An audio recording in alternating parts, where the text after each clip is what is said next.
My name is Josefa Banto. I am 31 years old, and in 7 days, just 7 days, I killed 5 men with my own hands. Not out of madness, not out of hatred alone, out of something far older and far heavier than either of those things. I had spent 10 years bringing life into this world. My hands had caught over 200 babies as they took their first breath in this land soaked in blood and sugarcane. I knew every vein, every herb, every sound a body makes when the soul decides to arrive. But in June of 1868, on the Fazenda Santa Cruz in Bahia, Brazil, I taught those same hands a completely different lesson, and I have never once, not for a single moment, regretted what I did. If this already has your heart beating faster, if something in my voice is making you lean in closer, then stay. Because what I am about to tell you is not a story you will forget by morning. Subscribe right now so you never miss what comes next. Leave a comment and tell me where you are watching from. Whether you're in Texas, in London, in Georgia, in Paris, because these stories were made for people like you who still believe that truth matters. Every comment, every like, every new subscriber helps my family keep these voices alive, helps put food on our table, helps make sure that women like me, women the world tried to erase, are never silent again. You ready? Good. Because the worst of it, and the most necessary, is still coming. But before I tell you what those 7 days looked like, before I describe the smell of that house when justice finally walked through its doors, I need you to understand what they took from me first. Because this story didn't begin with blood. It began with something far more devastating. It began with silence. The silence of a woman who was never meant to speak, never meant to be seen as anything more than a useful tool, a pair of hands to be borrowed and discarded. They thought they knew exactly who I was. They were terribly wrong. And somewhere deep inside you, I believe you already know, a person can only be broken so many times before the pieces start cutting back. If this is already touching something in your chest, stay with me. The worst and the most necessary is yet to come. The Fazenda Santa Cruz smelled like wet earth and burnt molasses from the moment the sun cracked the horizon. I can still feel that air, thick, heavy, pressing against your skin like a damp cloth you could never remove. The senzala where we slept, with a long, low structure of clay and rotting wood. 23 of us packed into a space built for livestock. At night, the sounds were layered. Someone coughing, someone praying in a low whisper, a baby crying 2 bodies away from mine. The sugar mill groaned in the distance like something wounded that refused to die. And beyond the tree line, lit by oil lamps every evening, stood the Casa Grande. White walls, wide windows, the sound of a piano drifting down the hill like an insult. That was their world. This rotting darkness was ours. Every morning I rose before the rooster. I washed my face with water that smelled of iron, braided my hair tight against my skull, and picked up my leather bag. That bag, dark brown, stitched by my mother's hands before she was sold away, held my whole purpose. Scissors, clean cloth, dried herbs wrapped in paper, a small knife for cutting cord. I walked between the senzala and the Casa Grande more times than I can count. I delivered the babies of enslaved women in the dirt. I delivered the babies of the coronel's wife in silk sheets. I cleaned both. I comforted both. I was trusted by everyone and owned by one man who had never once looked me in the eye. That was my day, every single day, for 10 years. But underneath that routine lived a wound that never fully closed. His name was Damião. He was a tall man, not loud, not fierce, but steady, the way an old tree is steady. He had chosen me, and I had chosen him, the way you choose something in a place where almost nothing belongs to you. We had no papers, no ceremony, no permission. But we had a language between us made of glances and small gestures, a hand resting on a shoulder a half second longer than necessary, a cup of water passed with both hands. When I discovered I was carrying his child, I felt something I had no right to feel in that place. Hope. Quiet, fragile, terrifying hope. I should have known better. In a house built on chains, hope is always the first thing they come to destroy. It was a Tuesday in January. I remember because the feitor, Anacleto, had just finished the weekly count. Bodies lined up like cattle being inventoried. I was called to the Casa Grande after supper. They said one of the women was having pains. I picked up my bag without question. That was my mistake. Not suspicion, not hesitation, just obedience. Walking through that door the way I had walked through it 100 times before. But when I reached the top of the staircase, it wasn't a laboring woman waiting for me. It was Coronel Augusto, his eldest son, Juvenal, and Dr. Bernardino, standing in a closed room that smelled of wine, cigar smoke, and something rotten underneath it all. The door shut behind me, and everything I had spent 10 years building, my dignity, my purpose, my carefully protected sense of self, was destroyed in that room before midnight. I will not describe every detail of what happened in that room. Some things live in the body and refuse to be translated into words. What I will tell you is this. When it was over, Dr. Bernardino, that thin, pale man with his little glasses and his medical bag, told me to lie still. He said there was something that needed to be taken care of. I didn't understand at first. Then I felt the cold metal, the sharp pressure, the burning that moved through my entire body like lightning trapped under skin. He had ended the life growing inside me without asking, without warning, without a single moment of hesitation. He hummed softly while he worked, the way a man hums when he is doing something completely ordinary. I stared at the ceiling and made a decision so quietly that it barely felt like a decision at all. It felt like a door closing. 3 days later, Damião found out what had happened. He didn't rage, he wept. Silently, the way men weep when the grief is too large for sound. Then he went to Anacleto and said words I never heard but must have been sharp enough to draw blood from the air itself. They dragged him to the tronco before sunset. I watched from the corner of the yard, my body still aching, my hands gripping my own skirt so tightly my knuckles went pale. The whip came down 17 times. I counted every single one. When it was over, Damião was barely breathing, his back opened like soil after a heavy plow. They left him there through the night. By morning, when I finally reached him, his eyes found mine, and even then, even broken and bleeding, he tried to smile. He died 4 days later, just before dawn, with my hand pressed flat against his chest, feeling the last beat leave him like a slow tide pulling back from shore. I buried my grief the same way I had buried everything else in that place, deep, silent, and without ceremony. But grief, when it has nowhere to go, does not disappear. It transforms. In the weeks after Damião's death, I moved through the fazenda like a ghost, doing exactly what was expected of me, delivering babies, preparing herbs, smiling when smiled at. But behind my eyes, something had reorganized itself permanently. I began to observe differently. I noticed that Dr. Bernardino always took his evening tea alone, in the same chair, at the same hour. I noticed that Tertulliano, the youngest son, the one who called himself a poet, slipped away to the Asude every Friday before supper. I noticed the rhythms of cruelty, how it repeated itself, how predictable evil becomes when it feels completely safe. And safety, I was learning, is the greatest weakness of men who have never been held accountable for a single thing they have done.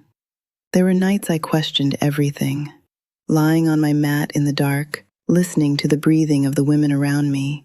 I pressed my hands flat against my own stomach, the same hands that had delivered so much life, now resting over the emptiness those men had created. I asked God something I had never dared to ask before. Not why he had allowed this. I had stopped expecting answers to that question long ago. I asked him instead whether he would look away, just for 7 days, while I corrected what his silence had permitted. I don't know if he answered, but I remember that on those nights, a strange calm settled over me. Not peace exactly, but something colder and more useful than peace. Clarity, the kind that comes when a person stops hoping for rescue and decides to become the thing that rescues herself. The first real obstacle came from within the senzala itself. An older woman, Generosa, who had survived 3 different masters and wore that survival like armor, grabbed my wrist one evening beside the cooking fire. Her eyes were sharp as broken glass. She had seen something in my face, some new stillness that frightened her, because she had seen it before. "Josefa," she whispered, low and firm, "whatever you are carrying in that head of yours, put it down. They will not just kill you, they will kill everyone who breathed the same air as you." I looked at her for a long moment. I loved Generosa. She was not wrong. But I had already made my calculations, and the weight of what I carried was no longer something I could put down. I squeezed her hand, said nothing, and walked away. Some decisions, once made, have no door back through them. Then the fazenda itself seemed to turn against me. In late May, a fever swept through the senzala. 3 children fell ill within the same week, and I was summoned to care for them day and night, my own plans suspended while I fought to keep those small bodies breathing. Dr. Bernardino came once, looked at the children with the same indifferent expression he gave everything that did not concern his own comfort, and prescribed nothing useful. I used my own herbs. I slept on the ground between those children for 5 consecutive nights, pressing cool cloths against burning foreheads, measuring each labored breath. All 3 survived. And when the last child's fever finally broke, when I felt that little chest rise strong and steady beneath my palm, I cried for the first time since Damião. Not from sadness, from the unbearable weight of loving life and hating with equal ferocity those who treated it as disposable. By the first week of June, I was exhausted in a way that had no name.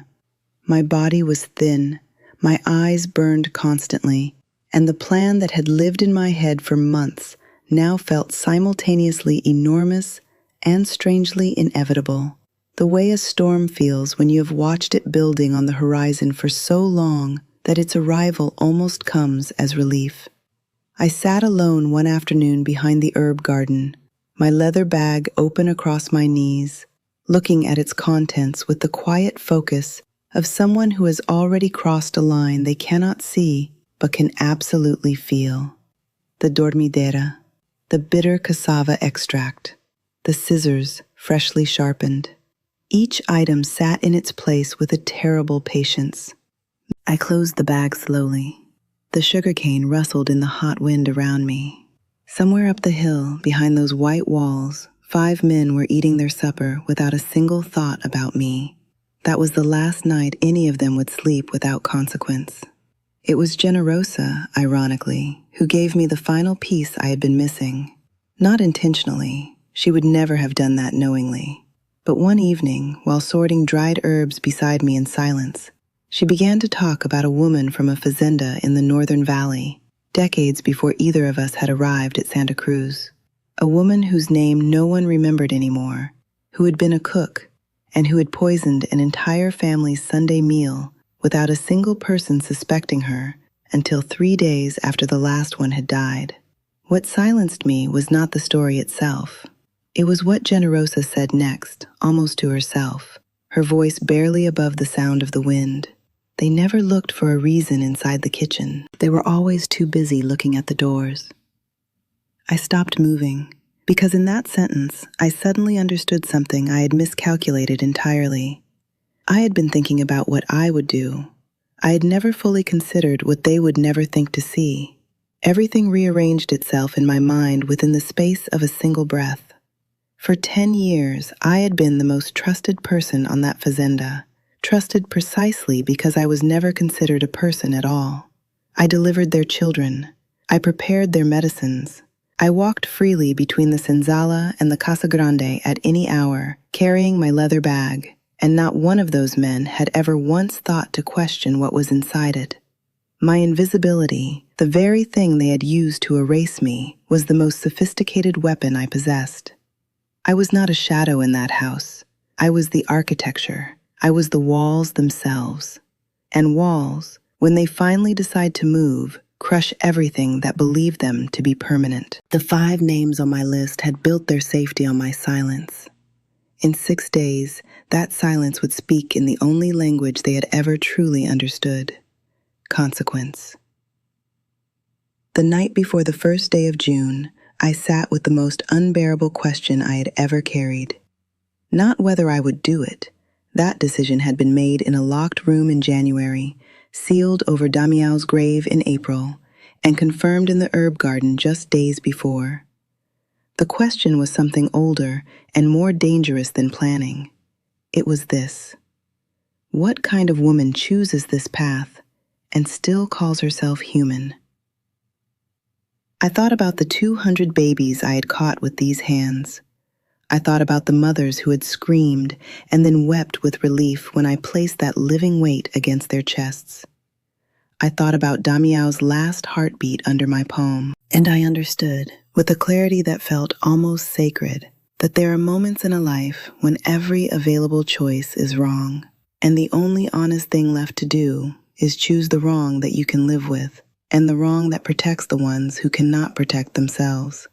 I chose, and in choosing, I discovered something about myself that no one, not the coronel, not God, not even Damião, had ever shown me so plainly. I was not a victim who had finally snapped. I was not a monster who had been waiting beneath a gentle surface. I was something far more terrifying to a world built on the certainty of other people's powerlessness. I was a woman who had been given every reason to break and had instead become precise. I did not tremble when I packed my bag that final time. I did not pray for forgiveness before I left the senzala. I braided my hair the way my mother had taught me, smoothed my skirt, picked up that leather bag with both hands, and walked up the hill toward the Casa Grande in the blue dark of early morning, the same way I had walked it 1,000 times before, unhurried, expected, invisible, inevitable. The 7 days moved like a fever dream, each one precise, each one irreversible. Dr. Bernardino was first.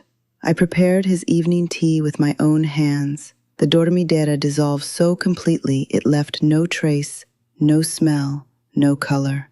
When he slumped forward in his chair, I worked quickly and without hesitation. The surgical scissors I had carried for 10 years, finding a purpose their maker never intended. I sewed his lips shut with the same fine thread I used for difficult births. Neat, tight, professional. Tertuliano went next, at the Asude on Friday evening, the belladonna already moving through his blood by the time he reached the water's edge. Anacleto I faced directly, in the narrow corridor behind the mill, just before midnight. I wrapped his own chicote around his throat and pulled with every ounce of strength 10 years of labor had built into my arms, feeling justice pass through my hands like electric current. Juvenal found his office walls decorated with a name written in something that would never wash clean. And the coronel, Augusto, the man who owned the sky above my head, I saved for the 7th morning. I sat beside his bed while the poison worked, and with a small blade I carved one single word into his chest: propriedade. His eyes found mine as the last breath left him. I did not look away. They found me 3 days later, not because I had hidden poorly, but because I had not truly tried to disappear. I had walked to the edge of the property, sat beneath the same mango tree where Damião and I had once shared a stolen hour of silence, and waited. When the soldiers came through the trees with their rifles and their dogs, and their absolute certainty that they were collecting something dangerous, I was sitting with my hands folded in my lap and my leather bag beside me, perfectly still. I did not run. I did not weep. I stood when they told me to stand, walked when they told me to walk, and felt, with every step toward whatever came next, a lightness I had not experienced since before January, since before the locked room, before the cold metal, before the 17 lashes that had opened Damiao's back like a question no one was ever meant to answer. The chains they placed on my wrists felt almost weightless. I had already put down the only burden that had ever truly mattered. They hanged me on a Thursday morning at the Largo da Piedade, in front of a crowd that had come to watch a monster die. But when the rope tightened around my neck, what I felt was not fear, not regret, not even anger. I felt Damiel's hand in mine, the way it had felt on the last morning of his life, warm, steady, already halfway somewhere else. I felt the weight of 200 babies breathing in the world because my hands had known exactly what to do. I felt my mother's braiding in my hair, tight and careful, and full of a love that no document had ever recorded and no master had ever managed to fully erase. They buried me without a name marker, in soil they believed would hold me forever. But here is what men who build their kingdoms on silence never understand. The ground keeps nothing secret. Every seed planted in injustice eventually breaks the surface. I am Josefa Banto. I was property that learned it was power. And as long as one woman is silenced and one oppressor sleeps without consequence, I am still there, in the shadows, scissors in hand, waiting.